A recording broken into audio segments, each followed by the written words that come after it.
बिस्मिल्लाहिर्रहमानिर्रहीम।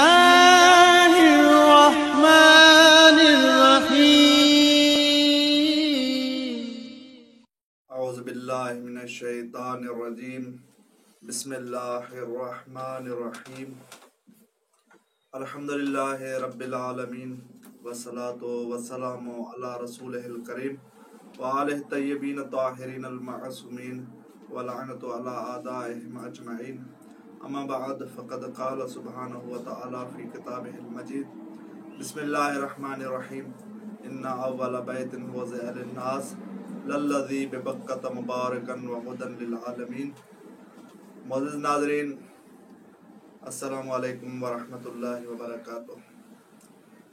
जीअं त 13 रजब जी मुनासिबत सां हीउ प्रोग्राम रखियो वियो आहे ऐं सभ खां पहिरीं तमामु नाज़रीन खे बिलख़ुसूस असांजे मराज उज़ाम ऐं बिलाख़स इमाम ज़माना अजल्लाहु फ़रजहु शरीफ़ जी ख़िदमत में हदिया तबरीक पेश करियां थो।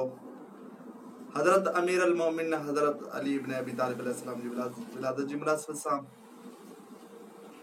हज़रत अली इब्न अबी तालिब अलैहिस्सलाम जी विलादत 13 रजब 3 आमुल फ़ील ते थी, यानी बहसत नबवी खां 10 साल पहिरीं हज़रत अली अलैहिस्सलाम जी विलादत थी। अॼु खां 1463 साल कमरी पहिरीं थी हज़रत अली अलैहिस्सलाम जी विलादत आमुल फ़ील 3 आमुल फ़ील थी। आमुल फ़ील जी हक़ीक़त छा आहे?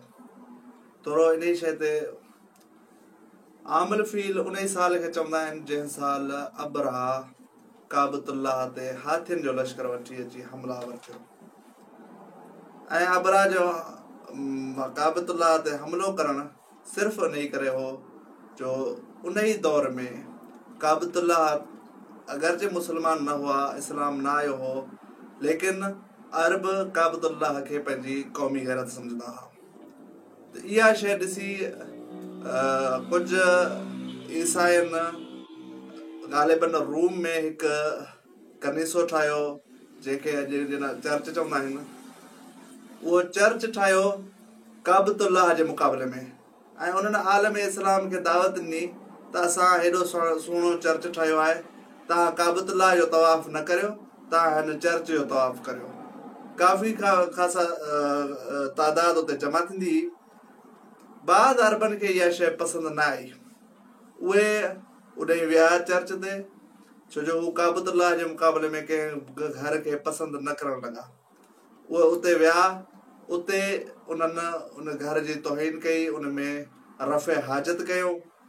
उन ई खे ॾिसंदे जॾहिं उन्हनि जे घर जी तौहीन अथई, उन जे कनीसे जी तौहीन अथई, त अबरहा हबशी पंहिंजो लश्कर वठी काबे खे मुनहदम करण जो इरादो कयो। जॾहिं हू चए पियो जॾहिं असांजे घर जी तव्हां तौहीन कंदो त असां तव्हांजो घर ई ठाहे छॾींदासीं।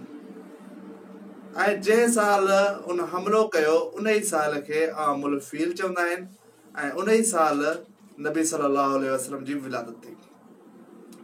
हज़रत अली अलैहिस्सलाम जो ख़ानदान मारूफ़ ख़ानदान आहे, बनी हाशिम ख़ानदान। कुरैश सां थींदे हज़रत इस्माइल खां हज़रत इब्राहिम ते मिले थो ऐं हीउ उहो ख़ानदान आहे जेको मुवाहिद ख़ानदान रहियो आहे। अगरचे उन दौर जा अरब बुतनि जी परस्त कंदा हुआ, बुतनि जी इबादत कंदा हुआ, लेकिन हीउ वाहिद ख़ानदान इहो जेको मुवाहिद ऐं हज़रत इब्राहिम जे दीन ते रहियो।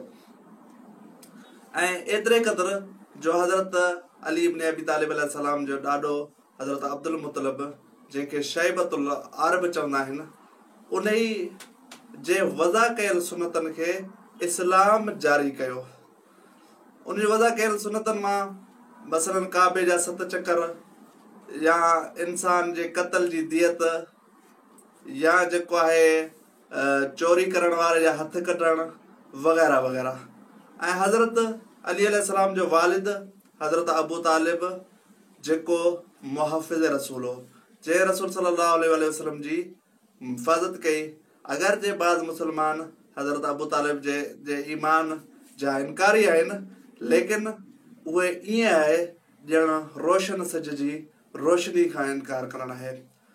हज़रत अबू तालिब जे ईमान ते बहस गुफ़्तगू तवील थी वेंदी, लिहाज़ा असां सिर्फ़ु एतिरो ई चवंदासीं हज़रत अबू तालिब जहिड़ो मुहिद उन ज़माने में ॿियो को न हो ऐं जंहिं पंहिंजी जान औलाद ऐं माल खां मथे रसूल सल्लल्लाहु अलैहि वसल्लम जी हिफ़ाज़त कई।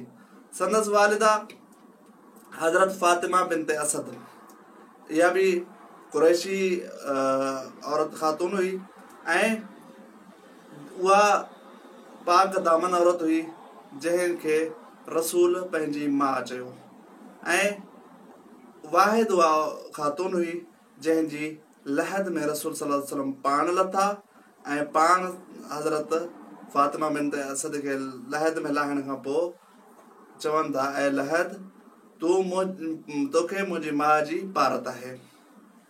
ही हज़रत अली इब्न अबी तालिब अलैहिस्सलाम जी हस्ती ऐं जंहिंजी विलादत जेका पूरी दुनिया खां अलॻि नमूने सां थी, इन करे जो संदसि विलादत काबतुल्लाह में थी ऐं काबतुल्लाह में ॿिए कंहिंजी विलादत न थी आहे न ई थींदी। इबादत जी जॻह में अगरि का विलादत थी आहे त उहा हज़रत अली इब्न अबी तालिब अलैहिस्सलाम जी आहे ऐं इहा पाण अलैहिस्सलाम जी ख़ुसूसियत आहे। वस्सलामु अलैकुम वरहमतुल्लाहि।